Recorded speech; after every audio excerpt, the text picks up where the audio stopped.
ராவணா பார்வையாளர்கள், தமிழ் உறவுகள் மற்றும் ராவணா நல உரிமைகளுக்கு வணக்கம். மூத்த பத்திரிகையாளர், ரெட்ஃபிக்ஸினுடைய நிறுவனர், எடிட்டர் ஃபெலிக்ஸ் ஜெரால்டு கைது செய்யப்பட்டிருக்கிறார். ரொம்ப வருத்தத்துக்குரிய செய்தி. எது நடக்கக்கூடாது என்று நினைத்தோமோ அது நடந்திருக்கிறது. கடந்த பதிவுக்கு முந்தின பதிவிலே நம்ம சொல்லியிருந்தோம். கடந்த பதிவு இது சம்பந்தமாக சொல்லும்போது, வார இறுதியில் ஃபெலிக்ஸ் ஜெரால்டு எப்படியும் கைது செய்யப்படலாம் அப்படின்னு பேசியிருக்கிறோம். இதை பாருங்க. இதுதான் இப்போ சவுக்கு சங்கருக்கு உள்ள ஒரு பெரிய கண்டமாக அடுத்தடுத்த சில விஷயங்களும் நடக்க போகிறது அப்படின்னு சொல்கிறாங்க. கூடுதலாக அந்த பேட்டியை வெளியிட்ட நெட்ஃப்ளிக்ஸ் அந்த நிறுவனத்தையும் சேர்த்து இப்போ விசாரிக்க தொடங்கி இருக்கிறாங்க. அநேகமாக இந்த வாரம் இறுதிக்குள் விசாரணை முடிவுக்கு இன்னொரு கைதும் நடக்கலாம் அப்படின்ற தகவலும் நமக்கு கிடைக்குது. அப்போ இதெல்லாம் பழிவாங்கிற நடவடிக்கையா அப்படின்னா பழிவாங்கிற நடவடிக்கை தான். சொன்னபடியே நடந்திருக்கு. அதுதான் இதில் விஷயம். ராவணா முன்கூட்டியே கணிச்சிருக்கு. இது சோர்ஸு அது இது அப்படிலாம் ஒன்றுமே கிடையாது. ஒரு யூகம் தான். வழக்கு பதிவு செய்திருக்காங்க. தீவிரமாக நடவடிக்கை எடுக்கணும்னு இருக்கிறாங்க. இதுக்கு மத்தியில் சவுக்கு சங்கருடைய அந்த பேட்டியை வெளியிட்டதுக்காக அது இவருக்கும் அந்த பாதிப்பு இருக்கும் அப்படின்னு சொல்லிட்டு ஒரு யூகத்தின் அடிப்படையில் நம்ம சொன்னது. இதுதான் நடக்கும் அப்படின்னு நம்ம சொன்னோம். ஆனால் அதை விட ரொம்ப தீவிரமாக தேடி போய் கைது பண்ணியிருக்காங்க. எங்கன்னா டெல்லியில். அதுக்கு முன்பாக என்ன நடந்தது அப்படின்னு பார்த்துருவோம் விறுவிறுப்பாக. சென்னையில் அவர் மேலே இருக்கிற அந்த வழக்கை ஒட்டி முதல்ல அந்த சவுக்கு சங்கரை கைது பண்ண பிறகு திரும்பவும் மதுரை நீதிமன்றத்தை கொண்டு போய் ஆஜர்படுத்துகிறாங்க அந்த கஞ்சா வழக்குக்காக. அப்படி அவங்க ஆஜர்படுத்தும் போது அங்கிருந்த அவருடைய வழக்கறிஞர் தரப்பு தான் ஃபெலிக்ஸ் தரப்புக்கு இல்லை முன்ஜாமீன் அவர் போட சொல்லிடுங்க, அதுதான் சிறப்பாக இருக்கும், சரியானதாக இருக்கும் அப்படின்னு சொல்லிட்டு அறிவுறுத்தியதன் பேரில் ஃபெலிக்ஸ் ஜெரால்டு இங்கே முன்ஜாமீன் போடுறாரு. அதுதான் இங்கே ஒரு சிக்கலாக பார்க்கப்படுகிறது. பொதுவாகவே ஏன் அப்படின்னு ஒன்று இருக்குது. இப்போ முன்ஜாமீன் போட்ட பிற்பாடு அது இங்கே அடுத்த வாரம் அப்படின்னு தள்ளி வைக்கிறாங்க. அதுக்கு மத்தியில் டெல்லி உச்சநீதிமன்றத்தில் இந்த மாதிரி ஜாமீன் எடுக்கிறதுக்காகவும் அங்கே இருக்கக்கூடிய ப்ரெஸ் கவுன்சிலில் முறைப்படி ஒரு புகார் அளிப்பதற்காகவும் டெல்லி போகிறாரு.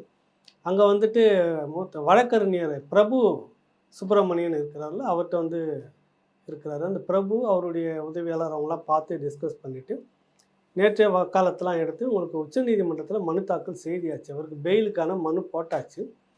திரும்ப இருக்கிறது எல்லாமே டைப் பண்ணி எல்லாம் ஒழுங்கு பண்ணி ப்ரெஸ் கவுன்சிலில் என்ன நடந்தது, இவர் மேலே என்ன புகார், நீதிமன்றத்தில் சொன்னதுன்னா இவர் சொன்ன விஷயங்கள் என்ன, எப்படி பழிவாங்க நோக்கத்தோடு ஊடகத்தை நிறுக்கிறாங்க அப்படின்றத பற்றி ஒரு புகார் மனு கொடுத்து முடிச்சிட்டார். கொடுத்து முடிச்சுட்டு அங்கே இருக்கக்கூடிய அவர் தங்கியிருந்த இடம் மயூர் விகார், டெல்லி மயூர் விகாரில் இருக்கக்கூடிய ஒரு ஹோட்டலில் தங்கியிருக்கிறாரு. கிட்டத்தட்ட 9 மணி வரைக்கும் பிரபு அவருடைய அலுவலகத்திலிருந்து எல்லா வேலையும் முடிச்சுட்டு 9:30க்கு புறப்பட்டு அவருடைய தங்கியிருக்கக்கூடிய அந்த மயூர் விகார்ன்ற அந்த ஹோட்டலில் போய் தங்கியிருக்கிறாரு. தங்கிட்டு குளிச்சுட்டு உட்காந்துட்டு இருக்கிறார். அப்போ அந்த நேரத்தில் பார்த்தீங்கன்னாக்கா 2 போலீஸு, தமிழ்நாட்டிலிருந்து வந்த 2 பேர் டெல்லியில் இருக்கக்கூடிய தமிழ்நாடு போலீஸு. இங்கே என்ன நடக்குதுன்னா தமிழ்நாடு திருச்சியில் இருந்து 2 போலீஸார் ஃப்ளைட்டில் போய் இறங்கியிருக்கிறாங்க. இறங்கின உடனே டெல்லி திகார் சிறை முழுக்க தமிழ்நாடு போலீஸை தான் பாதுகாப்பு. அது எப்பவுமே ரொம்ப சரியான முறையில் இருக்குன்றதுக்காக தமிழ்நாடு போலீஸை தேர்வு செய்து டெல்லி திகார் சிறையை முழுக்க பாதுகாப்பது தமிழ்நாடுடைய போலீஸ் தான். அதனால் டெல்லி திகார் ஜெயிலுக்குள்ளார முழுக்க ஒரு பெரிய அலுவலகம், அவங்க வாகனம் நிறுத்துறதுக்கு போக்குவரத்து பெரிய இடமே அங்கே உள்ளே இருக்குது தமிழ்நாடு போலீஸுக்காக வேண்டி. ஃப்ளைட்லேருந்து இறங்கின அந்த 2 திருச்சியை சேர்ந்த இன்வெஸ்டிகேஷன் ஆஃபீஸர் காவல் அதிகாரியும் இன்னொருத்தர் நேராக திகாருக்கு போயிட்டு அங்கே இருக்கக்கூடிய தமிழ்நாடு போலீஸ் 2 பேரை அழைச்சிக்கிட்டு இவருடைய செல்ஃபோன் டவர் எங்கே இருக்கிறான்றதை இவர் ஃபெலிக்ஸ் ஜெரால்டு எதையுமே அவர் இங்கே நீதிமன்றத்தில் சொன்ன மாதிரி தான், ஆவணத்தில் எதுவும் நான் மறைக்க மாட்டேன், மறைக்க முயற்சிக்க மாட்டேன், சாட்சியங்களை எதுவுமே பண்ண மாட்டேன்னு சொன்ன மாதிரி தான் அவர் எப்போவுமே வெளிப்படையாக தானே இருக்கிறார். அவருடைய செல்ஃபோனை வச்சுக்கிட்டு நேராக அந்த ஹோட்டலில் போயிட்டு சரியாக மணி 10:40 உள்ளே போகும்போது ரிசப்ஷனில் போயிட்டு இந்த மாதிரி இந்த பேரில் ஒருத்தர் இருக்கிறாருன்னு நீங்கள் யார் என்னான்னு கேட்டோன்னே இவங்க ஐடி கார்டை காட்டியிருக்கிறாங்க. டெல்லியில் இருக்கிற போலீஸ், தமிழ்நாடு போலீஸ், திகார் ஜெயிலில் இருக்கிற அந்த 2 பேரும் தமிழ்நாடு போலீஸு தமிழில் எல்லாத்தையும் சொல்கிறாங்க, அவங்களுக்கு ஹிந்தியில் சொல்கிறாங்க, என்ன காரணத்துக்காக வந்திருக்கிறோம் அப்படின்ற விஷயத்தெல்லாம் சொல்லி அப்புறம் இந்த ரூமில் இங்கே தங்கியிருக்கிறாங்கன்னு நேராக அங்கே போயிட்ட உடனே ஃபெலிக்ஸ்கிட்ட போன உடனே முதல்ல அவர்கிட்ட விசாரிச்சுட்டு நாங்கள் இந்த மாதிரி இந்த விஷயமாக வந்திருக்கிறோம், திருச்சியில் ஒரு புகார் வழக்கு, இந்த புகார் பதிவு செய்யப்பட்டது தெரியவே தெரியாது, அது பெண் சம்மந்தமான ஏற்கனவே அந்த பேட்டியில் சம்மந்தப்பட்டவருக்கு கொடுத்தது, அதனால் இந்த விஷயத்தில் வந்து உங்களுக்கு இன்னொரு வழக்கு வந்து பதிவு செய்திருக்கோம், அதுக்காக கைது பண்ண வந்திருக்கிறோம் அப்படின்னு சொன்னப்போ, அங்கே வந்துட்டு பிரபுவோட ஜூனியர் தம்பி வழக்கறிஞர் பாரதி மோகன் வந்து அங்கே இருக்கிறார். உடனே வந்துட்டு ஐடி கார்டை கேட்குறாங்க. சந்தேகத்துக்கு இடத்துல நிறைய அங்கே கடத்தல்லாம் நடக்கும்ல. கேட்டுக்கிட்டு சரி வாரண்ட் இருக்குதா, எந்த அடிப்படையில் வந்திருக்கீங்க, இல்லை எஃப்ஐஆர் போட்டிருக்கிறோம், மீதி எல்லாமும் உங்களுக்கு வாட்ஸ்அப்பில் நாங்கள் அனுப்புகிறேன் அப்படின்னு ஒரு அரை மணி நேரம் பேச்சுவார்த்தை ஓடுதாங்க. அதுக்கு மத்தியில் செல்ஃபோன்லாம் வாங்கி வச்சுக்கிட்டாங்க. பாரதி மோகனுடைய செல்ஃபோன் வாங்கி வச்சுக்கிட்டாங்க. ஃபெலிக்ஸ் ஜெரால்டு செல்ஃபோன் வாங்கி வச்சுட்டு அந்த இன்ஸ்பெக்டர் சொல்கிறாரு, இல்லை சார் நான் உங்களை எனக்கு நல்லா தெரியும், நான் உங்களுடைய வீடியோ தொடர்ச்சியாக பார்த்துக்கிட்டு இருக்கிறேன், உங்களுடைய ஃபாலோவர்ஸ் வியூவர்ஸ் நான் இன்னும் சொல்லப்போனாக்கா பிரச்சனை ஒன்றும் இல்லை, இந்த மாதிரி வந்திருக்குது, விசாரிக்கிறதுக்கு தான் கூப்பிட்டுட்டு போகிறாங்க, விசாரித்த பிற்பாடு வழக்கு, இது ஒன்றும் சிம்பிள் நடைமுறை தான், இது வந்து ஒன்றும் இல்லை, நீங்கள் ஒத்துழைங்க, உங்கள் மனைவி கிட்ட நீங்கள் பேசுகிறதுனா இந்தாங்க ஃபோனு நீங்கள் பேசிக்கோங்க அப்படின்னு கொடுத்துருக்குறாரு. மனைவி கிட்ட ஃபோன் பேசியிருக்கிறார், முன்னாடியே பேச சொல்லியிருக்கிறாரு. அப்புறம் ஒன்று யாருக்கு தகவல் சொல்லணுமோ நீங்கள் சொல்லுங்கள், ஒரு பிரச்சனையும் இல்லை, நீங்கள் ரிலாக்ஸாக என் கூட வந்து ஒத்துழைச்சிங்கன்னா போதும் அப்படின்னு சொல்லி கடைசியாக வந்து 11:40க்கு கீழே அழைச்சிக்கிட்டு வந்து வண்டியில் ஏற்றிட்டு போயிருக்காங்க.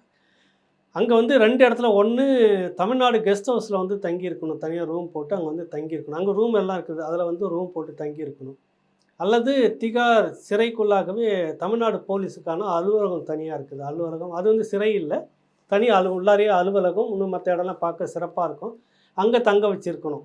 ஏன்னா ஃப்ளைட்லேருந்து இறங்கினவங்க போய் அங்கே தான் தங்கியிருக்காங்க, அந்த தமிழ்நாடு போலீஸு பாதுகாப்புக்கு இருக்கிற அலுவலகத்தில் தான் தங்கி அங்கேருந்து 2 பேரை அழைச்சிக்கிட்டு வந்திருக்காங்க.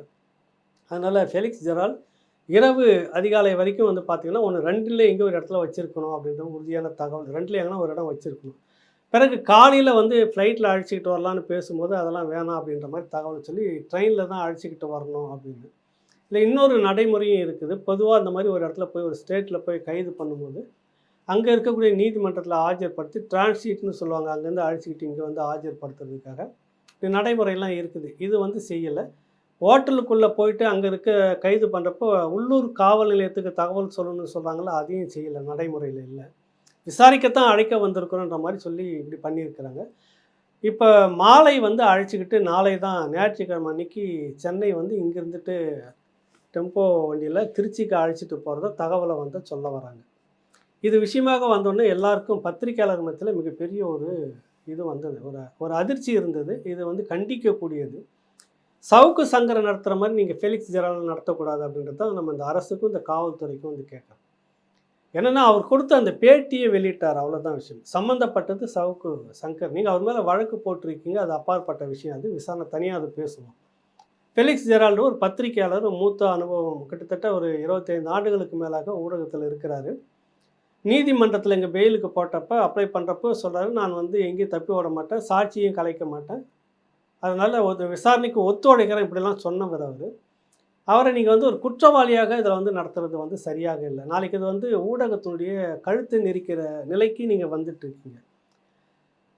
திமுகவினுடைய பிரதான ஒரு தலைவர்களாக இருந்தவர் ஐயா கலைஞர் கருணாநிதி அடிக்கடி வந்து சொல்லக்கூடிய வார்த்தை, நானும் ஒரு பத்திரிகையாளன் தான் அப்படின்றது ஐயா ஸ்டாலினுக்கு வந்து நான் ஞாபகப்படுத்துகிறேன். உங்களுடைய தந்தையார் அடிக்கடி ஊடகத்தில் எங்களிடம் பேசும்போது நானும் ஒரு பத்திரிகையாளர் தான் விடாமல் அப்பப்போ ஞாபகப்படுத்திக்கிட்டே இருப்பார். பத்திரிகையாளராக இருக்கக்கூடியவருடைய வாரிசு இன்றைக்கி நீங்கள் அதிகாரத்தில் இருக்கீங்க, ஒரு பத்திரிகையாளரை எப்படி நடத்த வேண்டும், இது வந்து நீங்கள் குரல் வலையை பிடிச்சி நிற்கிறீங்க, உண்மையை பேசக்கூடாது, விஷயங்களை சொல்லக்கூடாதுன்னு. சவுக்கு சங்கர விஷயம் வேறு, அதை நான் திரும்பவும் சொல்லிடுறேன், உங்களுக்கு நியாயப்படுத்தலாம் அந்த விஷயத்தில், எனக்கு அதெல்லாம் உடன்பாடு இல்லை, நான் தெளிவாக சொல்லியிருக்கிறேன். ஆனால் இந்த விஷயத்தில் வந்து நீங்கள் இவரை இப்படி பண்ணுறது வந்து சரியில்லை. ஏற்கனவே இந்த விஷயமா நீதிமன்றத்தில் சொல்லியிருக்கிறது என்னென்னா, கருத்தை தான் சொல்லியிருக்காங்க, தீர்ப்பில் ஒன்றும் எழுதலை. அதாவது இப்படியான அவதூறுகளை பதிலாக வரக்கூடிய கேள்விகளை கேட்கக்கூடிய யூடியூபர்களை முதல் குற்றவாளியாக சேர்க்கணும் A1 அப்படின்னு சொல்லிட்டு மதிப்புக்குரிய நீதியரசர் குமரேஷ் பாபு அவர்கள் சொன்ன அந்த விஷயத்தை ஒரு கருத்தாக தான் பதிவு பண்ணியிருக்கிறார். தீர்ப்புகளையே கூட தூக்கி இப்படி ஓரம் வச்சுருக்கு, எத்தனையோ தீர்ப்புகளையே கூட தூக்கி ஓரம் வை பார்த்துக்கலாம் அப்புறம் அப்படின்னு இதே மாநில அரசு பல தீர்ப்புகள் இன்றைக்கி கிடப்பில் இருக்குது. உச்சநீதிமன்ற தீர்ப்பு, உயர்நீதிமன்ற தீர்ப்புகள்லாம் பார்க்கலாம், தூக்கி ஓரம் வைங்க அப்படின்னு சொல்லியிருக்கீங்க நீங்கள். அதனால் ஞாபகப்படுத்தலாம் ஐயா உங்களுக்கு, இது நீதிமன்றம் சொல்லிடுச்சுன்றதுக்காக உடனே பறந்து போயிட்டு கைது பண்ணி இப்படி கொண்டு வந்து நிறுத்துறது வந்து சரியானது அல்ல, நடத்துவது சரியானது அல்ல. இது ஒட்டுமொத்த நீங்கள் என்ன இந்த ஆட்சி இறுதி வரைக்கும் இப்படியே நெருக்குவீங்களா? இது எல்லாம் என்ன ஆகுன்னா உங்களுக்கு உங்கள் நன்மைக்காக தான் சொல்கிறேன். இந்த ஆட்சி முடிகிற அந்த காலகட்டத்தில் மொத்த ஊடகமும் சேர்ந்து வெறி கொண்ட மாதிரி எல்லா விஷயத்தையும் பேசும், நியாயமான விஷயத்தை தான் பேசும். அது உங்களுக்கு பெரிய பின்னடைவு வரும். நீங்கள் இதை வந்து ஏதோ அங்கே இங்கேன்னு தொடர்ன்னு சொல்லிட்டு நெருப்பு வந்து நீங்கள் பெட்ஷீட்டை போட்டு மூடி அணைக்கலாம் அப்படின்ற முயற்சியை பண்ணாதீங்க. அது வந்து எல்லாமும் பற்றி எரியும் நாளைக்கு. ஊடகம் அந்த மாதிரி தான். எல்லா ஊடகவியலாளர்களும் ஒரு மாதிரி கிடையாது. யார் ஊடகம், யார் ஊடகவியலாளர்னு உங்களுக்கு நல்லாவே தெரியும். அதனால் இந்த விஷயத்தில் நீங்கள் திரும்ப மறுபரிசீலனை பண்ணணும். ஒரு பெரிய நெருக்கடியை நீங்கள் கொடுக்கக்கூடாது அப்படின்ற ஒரு வேண்டுகோளை இந்த நேரத்தில் இந்த அரசுக்கு ஊடகவியலாளர்கள் சார்பாக, பத்திரிகையாளர் சார்பாக அதை வைக்க வேண்டிய கடமை நமக்கு இருக்கிறது. இது வந்து அனுமதிக்க முடியாது. இந்த போக்கு இப்படியே போச்சுன்னா அது சிக்கலாகும் அப்படின்னு. நாளைக்கு சுதந்திரமே எதுவுமே பேச முடியாது. எதையுமே சொல்ல முடியாது. இப்படியானவர்கள் எல்லாம் நீங்கள் வந்துட்டு கைது பண்ண வேண்டிய ஒரு சூழ்நிலை வந்துச்சுன்னா ஒரு பெரிய அச்சம் ஏற்படும். அப்புறம் இது பேர் ஜனநாயக நாடு கிடையாது. ஏதோ சர்வாதிகார நாடு அப்படின்னு நீங்கள் டிக்ளேர் பண்ணிட்டு போகலாம். அது மாதிரி நீங்கள் செய்ய மாட்டீங்கன்னு நினைக்கிறேன். எதுக்கு சொல்ல வரேன்னாக்கா, இந்த விஷயமாக இருக்கும்போது நம்ம ஏற்கனவே கணிச்சோம். அதை பற்றி சொல்லிட்டு இருந்தப்போ 2, 3 நண்பர்கள் கேட்டிருந்தாங்க. எப்படி கைது நடக்கலாம் வாய்ப்பு இருக்குதான்னு. இல்லை அப்படி தான் நெருக்கிக்கிட்டு இருக்கிறாங்கன்னு நம்ம சொன்னோம் நம்ம. இப்போ என்னன்னா விசாரிக்கும்போது வந்து உண்மையிலே வந்து ஃபெலிக்ஸ் ஜெரால்டை கைது பண்ணக்கூடிய சூழ்நிலை காவல்துறைக்கு இல்லை. அப்படி ஒரு எண்ணமே இல்லை அப்படின்னு தான் சொல்ல வராங்க. சவுக்கு சங்கரோட நிறுத்திப்போம், அதோட முடிஞ்சு போச்சு. இது வந்து இவரை போயிட்டு எதுக்குன்னு அப்படின்ற மாதிரி தான் இருந்தது. என்ன நடந்ததுன்னா, இவர் முன்ஜாமீன் போட்டார். யார் வழக்கறிஞர் யாரோ ஒருத்தருடைய பேச்சு கேட்டுன்னு முன்ஜாமீன் போட்டார். முன்ஜாமீனில் நீதிபதி இப்படி கருத்து சொன்னதின் பேரில் வேறு வழியில் போய் கைது பண்ண வேண்டிய சூழ்நிலை அப்படின்னு ஒரு காரணத்தை சொல்கிறாங்க. அது ஏற்புடையது சரிதான். நீதிபதியில் கருத்து சொல்லிட்டாரு, அதுக்காக நாங்கள் வந்து இப்படி பண்ணுறோன்னா, அதே நீதிபதி இந்த தமிழ்நாட்டுக்கு எத்தனையோ விஷயம் அரசு ஊழியர்கள் விஷயத்தில் எத்தனை உத்தரவுகள் போட்டுட்ருக்காங்க உங்களுக்கு. ஏதாவது ஒன்று ஏற்று செய்திருக்கீங்களா? அப்பீல் போயிருக்கீங்களா? சொல்லுங்கள். இப்போ அதெல்லாம் நடைமுறைப்படுத்தாத நீங்கள் இந்த உடனே சொன்ன உடனே ஃபெலிக்ஸை உடனே பறந்து போய் இங்கேருந்து நீங்கள் தூக்கிட்டு வர்றது வந்து சரியானதான ஒரு கேள்வி பத்திரிகையாளர்கள் மத்தியில் இருக்கிறது. எல்லோரும் மௌனமாக இருக்கிறார்கள். இந்த விஷயத்தில் வேணான்னு விலகி இருக்கிறதாலே இது வந்து செய்தெல்லாம் ரைட் அப்படின்னு போயிட்டே இருந்தோம்னா நமக்கு அது சிக்கலாக இருக்கும் நாளைக்கு. சவுக்கு சங்கர் விஷயத்தில் வந்து நீங்கள் நடவடிக்கை எடுத்தீங்க. அதில் சில விஷயங்கள் இருக்குது, முரண்பாடு இருக்குது. அவர் சொன்னதை வந்து யாருமே நியாயப்படுத்தலை. இன்னும் சொல்ல போனாக்கா சவுக்கு சங்கருக்கு இப்போ செல்வாக்கு இல்லை மக்கள் மத்தியில். என்ன காரணம்னா, ஆளுங்கட்சி ஊழல்களை சொன்னார், அது வரைக்கும் அவரை கொண்டாடிக்கிட்டு இருந்தாங்க. ஆனால் வெகுஜன மக்கள் இருக்கல, இந்த மக்கள் சார்பாக நிற்க வேண்டிய சவுக்கு எங்கேயாவது மக்கள் பக்கம் நின்று இருக்கிறாருன்னு எதுலேயுமே நின்னதே இல்லை. ஸ்டெர்லைட் விஷயத்தில் காவல்துறை பக்கம்தான் சப்போர்ட் பண்ணி பேசிக்கிட்டு இருந்தார். இந்த பக்கம் பார்த்தீங்கன்னாக்கா ஸ்ரீமதி விஷயத்தில் அந்த பொண்ணையே தப்பாக சொல்லி காதலன் இருக்கிறான், அந்த அந்த வழியில் கொலை நடந்திருக்கலாம், எப்படி நடந்திருக்கலாம், அவங்க அம்மாவே குற்றச்சாட்டு சொல்லி இப்படிலாம் கலங்கப்படுத்தினப்ப ஒட்டுமொத்த மக்களுமே கொதிச்சு போனாங்க சவுக்கு சங்கர் மேலே. எதில் நீங்கள் வந்து மக்கள் பக்கம் இருந்திருக்கீங்க? படிப்படியாக உங்களுக்கான மக்களுடைய செல்வாக்கு வந்து சவுக்கு சங்கருக்கு குறைஞ்சிது தான் உண்மை. ஒரே ஒரு ஆறுதல் என்னென்னா, இந்த ஆளுங்கட்சி பற்றி விமர்சிக்கிறப்ப மக்களுக்கு ஒரு பெரிய அதுக்கு காரணம் வந்து இந்த திமுக அரசு தான். நீங்கள் அந்த நிலையை உருவாக்கி வச்சுருக்கீங்க, அதனால் மக்களுக்கு பிடிக்குது. அதனால் அவர் ஹீரோவாக நின்றுட்டுருக்கிறார். நீங்கள் தான் கடந்த காலத்தில் ஹீரோவாக்குனதே சவுக்கு சங்கர் வந்து திமுக தான். அதிமுக பேச சொல்லி அதிமுக இவர் எல்லா டாக்குமெண்ட்லாம் எடுத்து அதை வந்து ஆளுநர்கிட்ட புகாராக கொடுத்து நான் தான் அதுக்கு காரணம் இல்லைன்னு சொல்லுங்கள் பார்ப்போம் திமுகவை இப்படிலாம் பேச வச்சுது நீங்கள் தான். உங்களால் தான் அவர் இப்படிலாம் பேசிக்கிட்டு இருந்தார். எதுக்கு சொல்ல வரேன்னா, அந்த மக்களுக்கு விரோதமாக எதெல்லாம் இருக்குது. நீங்கள் அதே மாதிரி வந்து போராளிகளை வந்து கஞ்சா கடத்துறவங்க இல்லைன்னு சொல்ல பார்ப்போம். இவர் தான் ஏதோ பேக் பண்ணி கொடுத்து அனுப்பிச்சிக்கிட்டு இருந்த மாதிரி. அப்புறம் ஒட்டுமொத்த அந்த விடுதலை போராட்ட இயக்கத்தை கொச்சப்படுத்துகிற மாதிரி, அந்த இயக்க தலைவரை கொச்சப்படுத்துகிற மாதிரி பெரிய இன்டலெக்சுவல் மாதிரி உட்காந்துட்டு பேசுகிற அந்த விஷயம் இதெல்லாம் வெகுஜன மக்கள் மத்தியில் ஒரு பெரிய அதிருப்தியை வந்து ஏற்படுத்தியிருக்குது. கடைசியாக வந்து உனக்கு ஒரு அடைக்கலம் கொடுத்த, ஒரு ஆறுதலை கொடுத்து சொன்ன நாம் தமிழர் கட்சி சீமானே வந்து அதுவும் எந்த நெருக்கடி நேரத்தில் அவங்க இருக்கிறாங்க. உங்களுக்கு வலதுசாரின்னு சொல்லக்கூடிய ரங்கராஜ பாண்டியவே சொல்கிறாரு, தேர்தல் ஆணையம் இப்படி செய்திருக்கக்கூடாது அப்படின்றத வலுவாக பேசுகிறாரு. ஆனால் நீ வந்து ஆதரவுக்காக போய் நின்றுக்கிட்டு அந்த நேரத்தில் சீமானுடைய ஒரு குரல் இருந்தால் போதும் எனக்கு அப்படின்னு சொல்லிட்டு அந்த இடத்துல நீங்கள் எவ்வளோ கேவலமாக பேசி விமர்சனம் பண்ணிட்டு இருந்தீங்க. சின்னம் இந்த வந்து எடுத்துக்கிட்ட நேரத்தில் இப்படிலாம் கிட்டத்தட்ட ஒன்றா எல்லா தரப்புலையுமே அந்த அரசு ஊழியரை பற்றி கொச்சையாக பேசியிருக்கிறீங்க.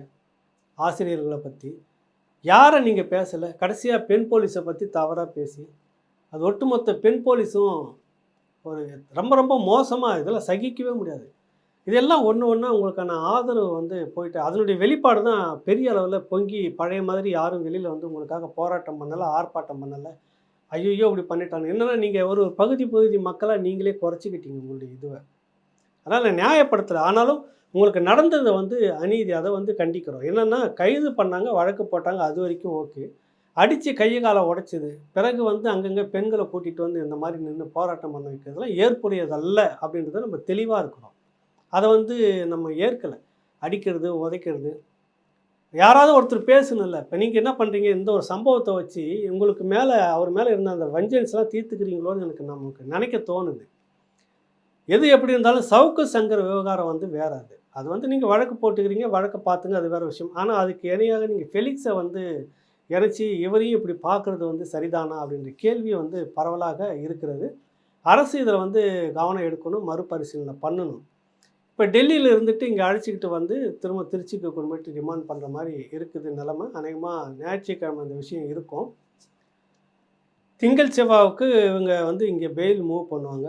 அதுக்கு பிறகு திரும்பவும் வந்துட்டு அவர் மேலே ஏன்னா வழக்கு போட்டு இன்னொரு வழக்குலையும் அவரை சேர்க்குறாங்கன்னா, அப்போ வந்து நீங்கள் ஒரு முடிவு எடுத்துகிட்டு செயல்படுறீங்க. இதில் ஜனநாயகம்லாம் ஒன்றுமே கிடையாது. இது வந்து முழுக்க முழுக்க ஒரு ஃபாசிஸ்ட்டு தான் அப்படின்னு நீங்கள் டிக்ளேர் பண்ணிக்கலாம். சர்வாதிகாரம் தான் இங்கே இருக்குங்க அப்படின்னு. நிறைய சகோதரர்கள் அந்த பக்கம் உட்காந்து பேசுகிறது போகிறதெல்லாம் பார்த்துருக்கேன். வருத்தமாக இருக்குது. நீங்கள் இதில் கட்சியெல்லாம் பிரிச்சுக்காதீங்க தயவுசெய்து ஊடகம்ன்றப்ப. இதில் எல்லாம் சந்தோஷத்தை கொண்டாடாதீங்க.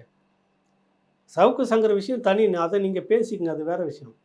ஃபெலிக்ஸ் விஷயத்தெல்லாம் சேர்த்து இந்த மாதிரிலாம் சேர்த்து இதெல்லாம் வந்து நியாயப்படுத்தி சிரிச்சுக்கிட்டு இருக்காதுங்க. நாளைக்கு உங்களுக்கும் வரும். அந்த வாசலுக்கு வந்தது நாளைக்கு உங்களுக்கும் வரும். அதுக்காக தான் சொல்ல வரேன். இது வந்து காவலர்களை இப்படி பேசினார், ஒரு போலீஸ் அதிகாரி இப்படி பேசினார், அதெல்லாம் ரைட்டு. அது வந்து ஏற்கக்கூடியதல்ல. ஆனால் இப்போ நடக்கிறத பார்த்தா இதை வச்சு வேறு ஏதோ பண்ணிக்கிறாங்களோ, மொத்தமும் சேர்ந்து பழி வாங்கிக்கிறாங்களா அப்படின்னு நினைக்க தோணுது. அந்த இடத்துக்கு போகக்கூடாது. அதுக்கு காரணம் ஃபெலிக்ஸை வந்து நீங்கள் அந்த பார்வையோடு பார்க்காதீங்கன்றது தான் இந்த இடத்துல ஒரு வேண்டுகோளாக வைக்க வேண்டியது இருக்குது. எது எப்படி இருந்தாலும் இப்போ இந்த வாரம் வந்து பார்த்திங்கன்னா நிறைய பரபரப்பாக இருக்குது. இதுக்கு மத்தியில் சவுக்கு சங்கர வீட்லேயும் வந்து போலீஸ் ரெய்டு. நான் தப்பு பண்ணுறேன், இந்த வேலையை செய்கிறேன்னா அதுக்கான ஆதாரத்தில் யாருன்னா வீட்டில் வச்சுருப்பாங்களா? இது இந்த எங்கேயா நடக்குமா? அது அவர் வீட்டில் வந்து கஞ்சா வச்சுருந்தது அங்கே ஒரு வழக்கு. அதை தான் சொல்ல வரேன். இதெல்லாம் வந்து மக்கள் மத்தியில் திரும்ப நீங்கள் வந்து சவுக்கு சங்கருக்கு ஒரு உயிர்ப்பை கொடுக்குறீங்களோ, தேவைப்படுதா உங்களுக்கு அப்படின்ற ஒரு கேள்வி ஏற்படுதுங்க. வைக்க தோணுது எல்லாருக்கும். இது தேவையில்லாமல் போட்டுக்கிட்டு வரீங்கள்ல. இது நிறைய வழக்கு ஏற்கனவே நிறைய வழக்கெல்லாம் இருக்குது. நீங்கள் அதை எடுத்தாவே நீங்கள் நினைக்கிறத பண்ணிட்டு போகலாம். இப்போ அடுத்ததாக சவுக்கு சங்கர் மேலே குண்டாஸ் வந்து வரப்போகுது. எனக்கு கிடைக்கிற தகவல் கிட்டத்தட்ட அதான். ஏன்னா ஏற்கனவே இந்த 6 வழக்கு, இன்னொரு 7 வழக்கு வந்துருச்சு. இப்போ 6 வழக்கு 7 வழக்கு வந்திருக்குது. அப்புறம் இதெல்லாம் சேர்த்து ஒன்று ஒன்றா போட்டு வந்து குண்டாஸ் போடுவாங்க. குண்டாஸ் வந்து 3 மாதம் ஆகும் எப்படியும். அது அந்த போர்டில் வந்து உடைச்சா உண்டு, இல்லைன்னா திரும்ப ஒரு 3 மாதம் ஆகுது. அங்கே இல்லை அப்படின்றப்ப, அங்கே இல்லைன்றப்ப நீங்கள் திரும்ப உயர்நீதிமன்றத்துக்கு வரணும். அதாவது இதை வந்து எப்படி கிடைக்கும் அப்படின்லாம் சொல்ல முடியாது ஜாமீன். எப்படி பார்த்தாலும் இந்த ஆண்டினுடைய இறுதி வரலாம். என்ன ஆக குண்டாஸை சந்திக்கிறது உறுதின்ற மாதிரி தான் நமக்கு கிடைக்கிற தகவல். அது வந்து அவர் எதிர்கொள்ளட்டும், அது வேறு விஷயம். பேசும்போது ஒரு பத்திரிகையாளர்னு சொல்லிட்டு பேசும்போது யாரை பேசுகிறோம், எப்படி பேசுகிறோம், என்ன மாதிரி பேசுகிறோன்னு ஒன்று இருக்குது. முதல்வர் வந்து ஏதோ வீட்டு ஏவலர்லாம் கிடையாது. விமர்சனம் பண்ணு, ஊழல் செய்தாங்கன்னா விமர்சனம் பண்ணு. எல்லாருமே பண்ணிட்டு தான் இருக்காங்க. நீ பேசுகிறது அந்த ஆள், இதை நம்ம ஏற்கனவே பேசியிருக்கிறோம். அதெல்லாம் வலி நிறைந்த வார்த்தைகள். அது யாருமே சகிச்சிக்க முடியாது. அதை நீ அந்த மாதிரிலாம் பேசி எக்கத்தாளமாக பேசி பேசி பேசி நீ சிரிக்கிற சிரிப்பும் ஏதோ கவர்மெண்ட்டே நீங்கள் தான் ரூல் பண்ணுற மாதிரி. நான் அவரை பார்த்தேன், நான் இவரை பார்த்தேன், ஆளுநர் பார்த்தேன், சிஎம் இப்போ தான் பார்த்துட்டேன் அப்படின்றப்ப உங்களுக்கு உள்ள ஒரு எண்ணம் வந்திருக்குது. அந்த எண்ணத்தின் வெளிப்பாடு நீங்கள் பேசக்கூடிய தொனியே வேறையாக மாறுது. அதெல்லாம் தான் இன்றைக்கி அதிருப்தியாக மாறி இருக்குது. உங்களுக்கான வலுவான குரல் வரல, வெளியில் ஆதரவு குரல் வரல. அதை உங்களுக்கு இந்த நேரத்தில் ஒரு பாடமாக எடுத்துங்க. எல்லாருமே வந்து உதாசீனமாக எடுத்தெறிஞ்சு பேசிக்கிட்டு, சக பத்திரிகையாளரை எடுத்தெறிஞ்சு பேசிக்கிட்டு, யார் எதை சொன்னாலும் அவனை உடனே உன்னை பற்றி நான் எடுத்து எழுதுகிறேன் இரு அப்படின்னு சொல்கிறேன். இதெல்லாம் இனிமேல் வச்சுக்காதீங்கன்றேன். அதுதான் இது இன்றைக்கி ஒரு பெரிய செட்பேக் உங்களுக்கு. எல்லாருமே ஒரு நெருக்கடி நேரத்தில் ஒன்றா தான் வரணும். சக பத்திரிகையாளர்னு எல்லாருமே ஒன்றா தான் வரணும். கட்சிக்காரன் 4 பேர் எல்லாம் ஒன்றா தான் வரணும். யாருமே வராத அளவுக்கு எல்லோரும் வெட்டி வெட்டி வெட்டி பேசி எங்கே வந்து நிற்குதுன்றதை பாருங்கள். இன்றைக்கி எதுக்கு சொல்ல வரேன்னா, சவுக்கு சங்கருக்கு அடுத்தது குண்டாஸுக்கு பிறகு இன்னொரு வழக்கு, அப்புறம் அதுலேருந்து வெளியே வர்றதுக்கு எப்படியும் இறுதியாக ஆகும். 2வது குண்டாஸ் வர்றதுக்கும் வாய்ப்பு இருக்குது, தெரியல. அது உங்கள் இது நீங்கள் சரியாக செய்துக்குங்க. சட்டத்தின் முன்பாக என்னென்ன நடத்துமோ நடத்திக்குங்க. இந்த வழக்கு அடுத்தடுத்து போகிறதெல்லாம் இருக்குல்ல. கஞ்சா வச்சுருந்தார் வீட்டில்ண்ணா, அங்கே செய்தாரு சரியா, திரும்ப வீட்லேயும் கொண்டு வச்சுட்டு இருப்பாராண்ணா. திரும்ப சொல்கிறேன், நிறைய வழக்கு அவர் மேலே இருக்குது. நீங்கள் அதெல்லாம் எடுத்து வச்சுட்டு வழக்கு போடுறதா கூட நியாயம்பா, அதெல்லாம் செய்கிறாங்க அப்படின்னு சொல்ல வரலாம். புதுசாக உருவாக்கி நீங்கள் பண்ணிட்டு இருக்குதுனாக்கா, உங்களை பற்றி சில விஷயங்கள் அவர் பேசியிருக்கிறாரு. இனி வருங்காலத்தில் யாரும் இந்த மாதிரி பேசிடக்கூடாது. அதுக்கு இவரை பிடிச்சி இந்த மாதிரி அப்போ வந்து அடக்குமுறை பண்ணாங்கன்னா எல்லாருக்குமே ஒரு அச்சம் வரும். யாருமே பேச மாட்டாங்க அப்படின்னு நீங்கள் நினைக்கிறீங்க. அதுதான் அங்கே தப்பாக போக போகுதுன்னு நம்ம உங்களுக்கு சொல்கிறோம். ஸ்டாலின் ஐயாவுக்கு, முதல்வருக்கு நம்ம சொல்கிறோம். பார்த்துக்குங்க. இது வந்து உங்களுக்கு இப்போ அதிகாரம் இருக்குதுன்னு நீங்கள் ஒரு அடியாக நீங்கள் பண்ணீங்கன்னா, காலம் மாறிக்கிட்டே இருக்கும். அரசியல் ஒண்ணும் மாறாததெல்லாம் ஒண்ணும் இல்லையே. சொல்ற மாரி வந்து உங்களுக்கே ஒரு எமர்ஜென்சி அனுபவம் இருக்குன்னு நெனைக்கிறேன். அதுக்கு முன்னாடி நீங்க என்னென்னலாம் செய்தீங்க? எதுவும் எமர்ஜென்சி வந்தோனே அது எப்படியா மாறுச்சு அப்படின்னு நீங்களே ஒரு பாடம் நீங்களே பலமுறை சொல்லியிருக்கீங்க. அத நீங்க தான் பேசியிருக்கீங்க. எங்களுக்கு அது ஒரு பெரிய பாடம் அப்படின்னு நீங்க சொல்லியிருக்கீங்க. மீண்டும் அப்படி ஒரு பாடத்துக்குள்ள நீங்க போயிடாதீங்க. காலம் மாறும். அதிகாரம் எப்பவும் ஒரே இடத்துல இருக்காது. எளியவர்கள் பக்கமும் நாளைக்கு மாறும். நீங்க இப்படியெல்லாம் கணக்கு போட்டு பேசுறான், செய்றான், இவன ஏதாவது ஒண்ணு பண்ணி உள்ள வச்சிடலாம்னா, அதுதான் உச்சபட்சமா செய்ய முடியும். வைக்க முடியும், கைய கால உடைக்க முடியும், ராவணாவ முடக்க முடியும், நீங்க எது வேணாலும் பண்ண முடியும். ஆனால் நாளைக்கு காலம் மாறும்ல. அப்படியே போயிடாதுல்ல. அததான் சொல்ல வரேன். பத்திரிக்கையாளர்களிடத்துல பார்த்து நிதானமாக ஒரு குற்ற வழக்குல செயல்படுறாங்க. ஒரு பெரிய இதில மாட்டிக்கிட்டு இருக்காங்க. கடத்தல், போதைப் பொருள் இந்த மாதிரியான விஷயங்கள், குற்ற பின்னணியில போறாங்கன்னா, நீங்க வந்து தாராளமா நடவடிக்கை எடுத்துட்டு போங்க. இது வந்து அரசியல் பழிவாங்கும் சின்ன அந்த ஒரு விஷயத்துல வந்துட்டு இருக்கிறப்ப, அவர நீங்க இணைக்கிறது வந்து சரியானதான ஒரு கேள்வி எல்லார் மத்தியிலும் இருக்குது. இறுதியா வந்து கிடைச்ச ஒரு தகவல் என்னன்னா, சிறையில இருக்கக்கூடிய சவுக்கு சங்கர் வந்துட்டு, "நான் வந்து உதயநிதியோடு பேச வேண்டும்.